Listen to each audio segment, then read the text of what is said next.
आप देख रहे हैं voice of MP news channel. मैं हूं आपके साथ महक। नीमच में सोमवार को ऑल इंडिया इमाम्स काउंसिल और Neemuch social democratic party of India ने खरगोन और सेंधवा के साथ नीमच में भारतीय जनता पार्टी के जिलाध्यक्ष पवन पाटीदार द्वारा तलवार लहराने को लेकर एक ज्ञापन सौंपा।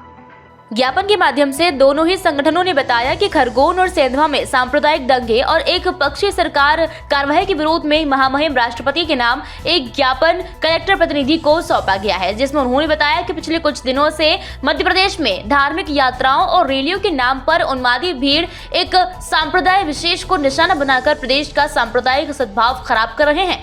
जुलूस यात्रा में असामाजिक तत्वों ने मस्जिद पर पत्थर फेंके, जिसमें द्वितीय पक्ष ने भी आक्रोशित होकर हमले का जवाब दिया और देखते ही देखते दंगा भड़क गया।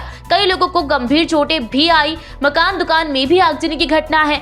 फिर भी राज्य पुलिस द्वारा केवल मुस्लिमों के खिलाफ कार्रवाई की गई। जो पीड़ित मजलूम थे उनकी संपत्ति को जेसीबी से गृह मंत्री के निर्देश पर तोड़ा गया। प्रदेश में कानून व्यवस्था की खुलेआम धज्जियां उड़ाई जा रही है। बिना किसी जांच के पक्षपातपूर्ण नफरत से भरी कार्रवाई की जा रही है और न्याय व्यवस्था का मजाक उड़ाया जा रहा है। जब उक्त घटना में पीड़ितों की आवाज उठाने के लिए नीमच में मुस्लिम जन ज्ञापन देने गए तो 200 मुस्लिम जनों के खिलाफ निराधार कार्रवाई की गई। ज्ञापन मांग की गई है कि नीमच में निराधार कार्रवाई निरस्त की जाए। साथ ही नीमच में धारा 144 लागू है तो इसका पालन सख्ती से किया जाए और शस्त्र और शक्ति प्रदर्शन करने वाले रसूखदार लोगों पर भी उल्लंघन की कार्रवाई समान रूप से की जाए।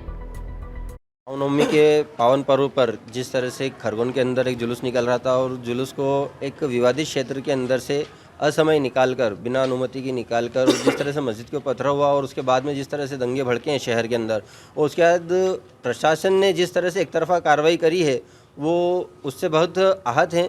और जिस तरह से एक वर्ग विशेष के साथ में अनुचित व्यवहार किया जा रहा है पूरे प्रदेश के अंदर, देश के अंदर, ये कहीं ना कहीं एक समाज को कुंठा की ओर अग्रसर कर रहा है। और आज हम लोग इसी बात का विरोध करने के लिए यहाँ इकट्ठे हुए हैं कि ऐसा न हो।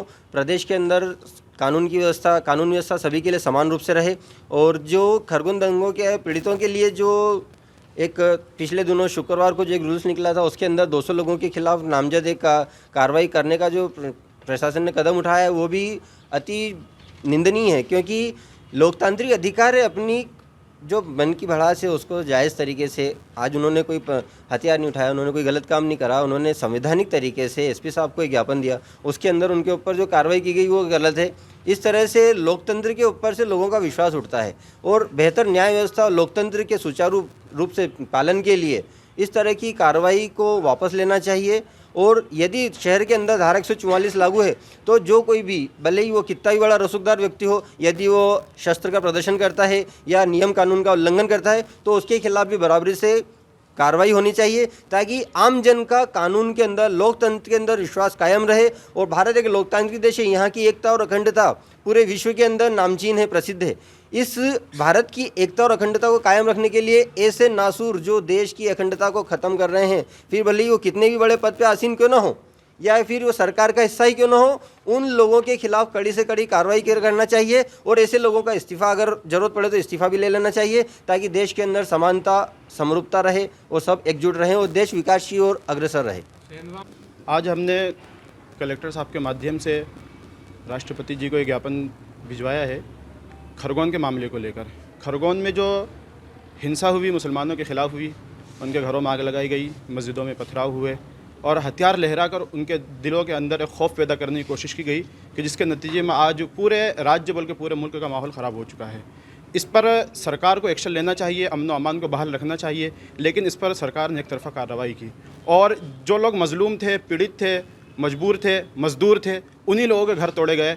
और गृह मंत्री जी बयान देते हैं कि जहाँ से पत्थर आया हम उनको पत्थर का ढेर बना देंगे। तो जिन लोगों ने घरों में घुसकर आग लगाई, तलवार लहराई, तो क्या उनको भी आग के हवाले किया जाएगा? अगर यही इंसाफ का तकाजा है तो फिर संविधान कहाँ है?